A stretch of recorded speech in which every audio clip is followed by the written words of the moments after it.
Hello friends, how are you. मैं अर्पित गुप्ता आपके लिए कुछ लाया हूँ टिप्स और टेक्निक्स जो कि आप स्मार्टफोन से भी फ़ोटोग्राफी कर सकते हैं। आजकल फ़ोटोग्राफी करना बड़ा आसान हो गया है, चाहे वो डीएसएलआर हो या स्मार्टफोन। कोई भी फ़ोटोग्राफी लवर हो वो डेफिनेटली कहीं ना कहीं से फ़ोटोज़ खींच ही लेता है। तो आज हम बात करेंगे स्मार्टफोन फ़ोटोग्राफी की कि स्मार्टफोन में कौन कौन से फीचर्स ऐसे हैं जो आप ले सकते हैं और क्रिएटिवली उसका उसका फ़ायदा उठा सकते हैं। तो जिस तरह से आप देख रहे हैं मेरे पीछे हिल स्टेशन है और इस वक्त हम हिमाचल प्रदेश सोलन सिटी में हैं और यहाँ पे आप देख सकते हैं कि बहुत ही अच्छा नज़ारा हो गया है। और सुबह से आज यहाँ पे रेंज थी और रेंज में हमने बहुत सारे मैक्रो शॉट्स भी निकाले, क्योंकि जब बरसात ख़त्म हो जाती है ना, रुक जाती है, तो आप देखेंगे फूलों पे जो पौधे हैं, प्लांट्स हैं, उसमें वाटर ड्रॉप्स जम जाती हैं। जब वाटर ड्रॉप्स जम जाती हैं तो उसमें आप उसका मैक्रो शॉट भी ले सकते हैं, तो वो काफ़ी अपीलिंग लगता है और अट्रैक्टिव भी लगता है, क्योंकि उसमें जो कलर्स आते हैं, कलर्स के वजह से और जो रिफ्लेक्शन वाटर ड्रॉप में पीछे आती है उससे आप बहुत ही क्रिएटिवली यूज़ कर सकते हैं। ऐसे आपने दोस्तों बहुत सारे फ़ोटोज़ देखे होंगे जिसमें वाटर ड्रॉप्स के पीछे रिफ्लेक्शंस में आपको पीछे का सीन नज़र आ रहा होगा या कोई फूल नज़र आ रहा होगा। तो वो कुछ चीज़ें ऐसी होती हैं कि ये ऑप्टिक्स जो हमें हैं वो हमें थोड़ा सा समझना पड़ेगा। इसमें कुछ नहीं करना, आपको जस्ट अपना एंगल में थोड़ा सा बदलाव लाना है कि आप कौन सा एंगल सही एंगल यूज़ कर रहे हैं। और इसमें कुछ ऐसी कैमरे की सेटिंग्स है जिस तरह से मैक्रो शॉट निकालते वक्त जो नज़दीक आप फोकस करते हैं वो खाली क्लियर रहता है और पीछे वाला ऑटोमेटिकली ब्लर हो जाता है। तो इसमें अपर्चर आपको ज़्यादा नहीं लेना है, अपर्चर आपको कम ही लेना है। जैसे F8 है तो आप रिड्यूस कर दीजिए F6, F5.6, 3.5, जितना फुल अपर्चर आप रख सकते हैं, क्योंकि हमें बैकग्राउंड को आउट ऑफ फोकस लेना है। तो इसी टाइप से कुछ ऐसे फीचर्स हैं जो स्मार्टफोन में भी आ गए हैं।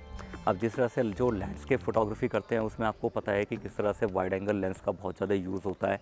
अब इसमें एक अल्ट्रा वाइड और एडिशन हुआ है, जिसकी वजह से क्लाउड्स में आप देखेंगे कि अगर आप क्लाउड्स बहुत ज़्यादा हैं, अल्ट्रा वाइड में आप मोड में आप शूट कीजिए तो आपको बहुत ज़्यादा पैटर्न्स मिलेंगे और बहुत ज़्यादा ड्रामेटिक इमेजेस मिलेंगी।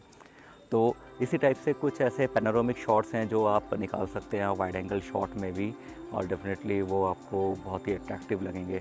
और जिस तरह से मैंने यहाँ पे बहुत सारे सुबह से शॉट्स निकाले हैं और जिसमें बहुत सारे मेरे को वेरिएशन भी मिले हैं, क्योंकि एक ही जगह में आप बहुत कुछ निकाल सकते हैं। क्योंकि क्लाउड्स जब आते हैं तो उसमें एक डिफरेंट टोनिंग होती है, वाइट टू ग्रे, और उसमें फिर शेप्स भी बनते हैं, पैटर्न्स भी बनते हैं।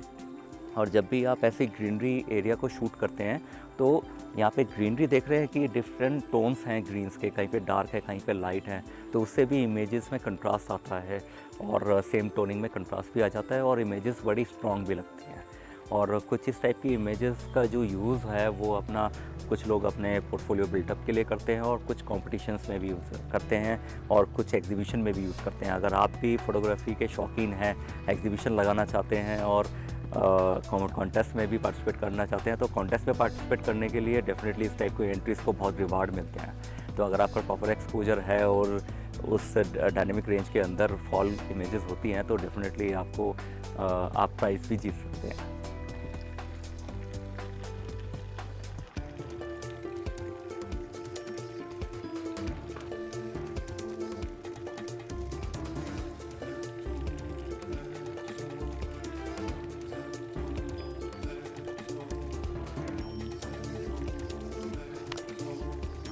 और एक बात दोस्तों, जब भी आप शॉट लें तो इसमें आप ज़रूर ध्यान रखिएगा कि स्मार्टफोन में ग्रिड का ऑप्शन होता है, उसको ऑन कर लें तो उसको आप कंपोज करने में आपके लिए बड़ी आसानी हो जाएगी।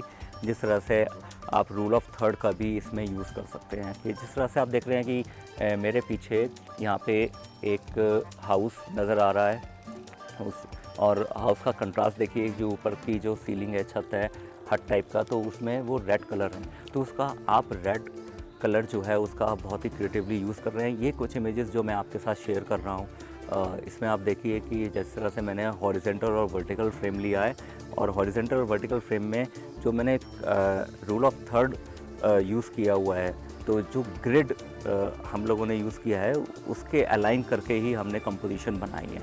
तो ये ग्रिड लाइंस यूज़ करने में, कंपोजिशन करने में काफ़ी सहायक होता है।